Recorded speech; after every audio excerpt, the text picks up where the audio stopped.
She was about to break a rule that could cost her her life, just to make a lonely child smile. The clatter of plates and the low hum of conversations were the soundtrack of Maria's life. At Luigi's, a family restaurant with checkered tablecloths and the scent of garlic permanently in the air, she was a whirlwind of efficiency. But tonight, her eyes kept drifting to table 7.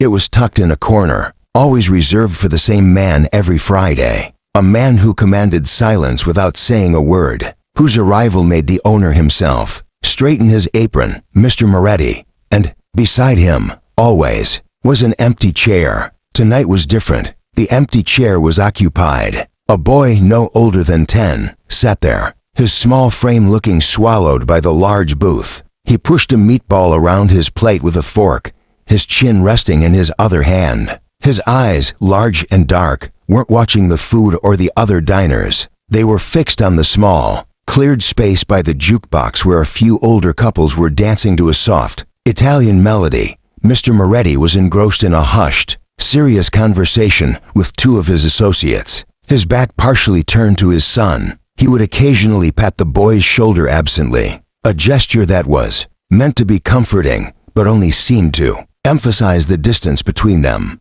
The boy flinched every time his father's phone buzzed, a tiny hope flashing in his eyes that his father might finally look at him, only for it to die as the man answered with a low, gruff command. Maria's heart ached. She knew who Mr. Moretti was. Everyone did. The whispered title of Wolf was not given lightly, but in that boy, she didn't see the son of a mafia boss. She saw a lonely child, invisible in his own father's shadow. As she refilled their water glasses, she caught the boy's eye. He gave her a small, shy smile. Maria smiled back, a genuine, warm one. When the next song began a slower, sweeter tune, she saw him watching the dancers again, his expression one of pure, unadulterated longing. And in that moment, something in Maria's heart simply broke open. Maria wasn't thinking about the consequences. She wasn't thinking about the dangerous man in the booth or the rules of this world she didn't understand. She was only thinking about a sad little boy. She finished taking an order at another table, wiped her hands on her apron, and walked calmly towards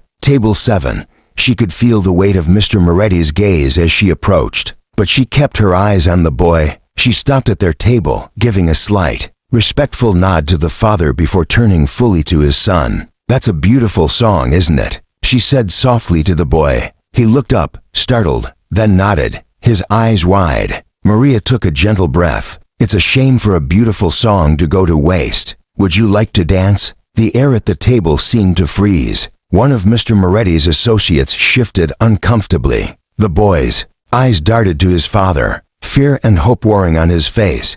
Mr. Moretti said nothing. His expression was unreadable, a mask of stone, but his dark eyes were fixed on Maria, analyzing her, dissecting her intentions. The silence stretched, thick and heavy. Maria held her smile, her hands still extended towards the boy. Finally, the boy, emboldened by her unwavering kindness, slid slowly out of the booth. He placed his small hand in hers. Without another word, Maria led him to the dance floor. As they reached the small, lit space, Maria guided the boy's hands, one to her shoulder, the other held gently in her own. He was stiff at first, unsure of the steps. "Just sway with the music," she whispered. "There are no wrong moves." Slowly, he relaxed. They began to move, a simple side-to-side sway. A transformation came over the boy. The sadness melted from his face, replaced by a look of pure, radiant joy. He looked up at Maria, and for the first time that night, he was truly smiling.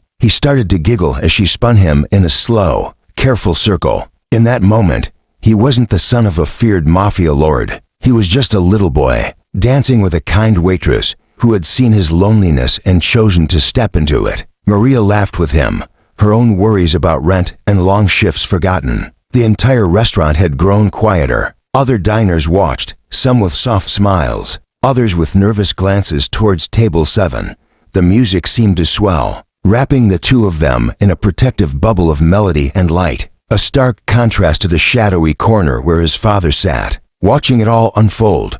From his booth, Mr. Moretti watched. His conversation had died completely. His associates were silent, waiting for a signal, a command. But none came. Mr. Moretti, the Wolf, simply observed. He saw the way his son, little Leo, who had been so withdrawn and quiet since his mother's passing, was now beaming, his laughter a sound he hadn't heard in months. He saw the genuine, uncalculated kindness in the waitress's eyes. There was no scheme, no agenda. She wasn't trying to gain favor or manipulate. She was simply giving a gift to a lonely child. He watched the way she held his son's hand with care, the way she moved with a natural grace that put the boy at ease. A memory, long buried under a mountain of violence and power, surfaced in his mind, dancing with his own wife in their kitchen, a young Leo giggling and clinging to their legs. The cold, hard shell around his heart cracked, just a fraction. His usual world was built on transactions, loyalty for protection, fear for compliance.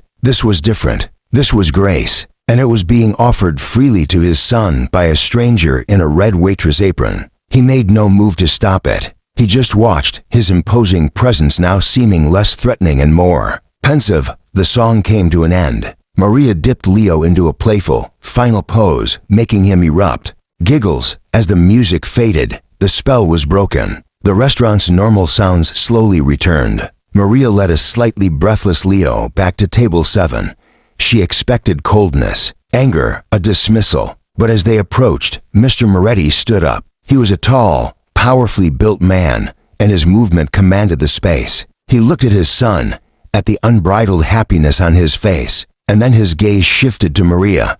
For a terrifying second, she met his eyes, but instead of fury, she saw something she never expected, a glimmer of gratitude, profound and deep. He didn't smile. He didn't thank her. He simply placed a heavy hand on his son's shoulder and gave a single, slow nod. It was a gesture of acknowledgement from a king to a subject who had offered him a treasure he didn't know he needed. He then tossed a stack of $100 bills onto the table, far more than the cost of the meal, and guided Leo towards the door. As they left, Leo turned back and waved frantically at Maria, his smile still brilliant. Maria watched them go, her heart pounding. She looked at the empty table, then at the generous payment. She realized that in a room full of feared men and whispered power, the most powerful force that night hadn't been fear or money. It had been a simple, courageous act of kindness that had, for a few minutes, softened the hardest of hearts and brought light into the deepest of shadows. And for Maria, that was a reward worth more than any tip.